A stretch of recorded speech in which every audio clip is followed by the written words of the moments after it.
Hello guys, nandito na naman ako ha. Ito, isang mabuting balita, magandang balita ito ha, hindi ito pangit. Bakit? Isa sa mga sinusumpa ang ating Tito Bongbong na mamatay, no? Isa sa mga anong tawag dito, mahilig manumpa at magsabing mamatay ka na. BBM, okay? Ay ayan na nga po, natuluyan. So namatay naman, nabawasan na naman. Ano na? Kasasabi nyo ng stage 4 cancer na yan. Oo, ayan. Nabawasan na naman kayo. Namatayan na naman kayo, di ba? Didilis namatay dahil sa pagsusumpa kay PBBM. At sa kasasabi ng may cancer, stage 4, ayun, may nabawas na naman sa kanilang bilang. Nanyo, sumpa pa! Sumpa pa more na mga hinayupa kayong mga didilis kayo, no? Ngayon, ang hinihintay ko na lang ay sino kaya ang susunod. Alam nyo guys, tandaan nyo ito. Kada may mamamatay na isa, dito sasabihin ko kay Majin Buu, Harry Roque, si Guanzon, Pentaboy, sino man ang mamatay sa apat na yan, o kaya basta, ito, pati sila Topax Show, sino man. Kada may mamamatay na isa dyan, mamimigay ako ng halagang 10,000 worth of GCash. No?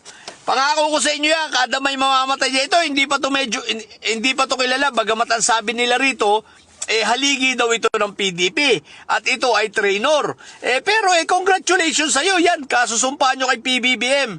Magalit sa akin na magalit, sasabihin nyo sa akin, namatay na nga. Wala akong pakialam sa inyo. Kahit maubos kayo. Sabi ko sa inyo, wala akong amor sa inyong tatawanan ko pa kayong mga hinayupa kayo. O ha? Ngayon, lakasan nyo na ang panalangin guys. Kung may mamamatay na, kung maunaw si Buangson, o yan ha, mag-GCash ako ng 10,000, mamimigay ako. Kada may mamamatay sa mga nabanggit kong yan. Kaya abangan nyo. Yun lang, ang saya-saya, ano na mga didilis, o di ba ga? Sumpa kayo ng sumpa, kada sumpa ninyo may namamatay. Nauna na si Bong Duterte namatay sa colon cancer. Kasasabi nyo nang mamamatay, ayan, namatay. Parang yung dati, yung nagsasabi sa akin, sabi sa akin, tinaningan ako, 2 linggo ka na lang, mamamatay ka na.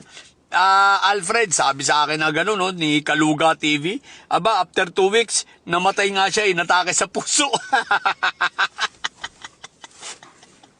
Nanyo mga didilis kayo. Congratulations sa kung sino man ito. Anong pangalan nito? Danilo Saliba Balocon. Congratulations. Kinuha ka na ni Taning na hinayupa ka.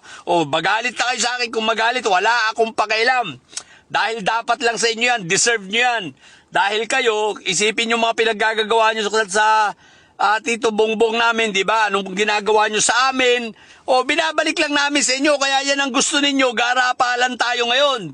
No? Kaya wala akong galang, wala akong respeto talaga sa inyo. Wala akong pakialam kahit maubos kayo, mangmatay kayong lahat. Yun lang. Congratulations mga didilis. Nabawasan na naman kayo. Ay, nako. So, manatili kayo mga bobot may sayad. No? Ang tatay nyo ay karton, ang tatay nyo ay preso, ang bibi nyo ay bobo. Manatili kayo mga bobot may sayad sa pagkatang may sayad. Laging high blood. Bye!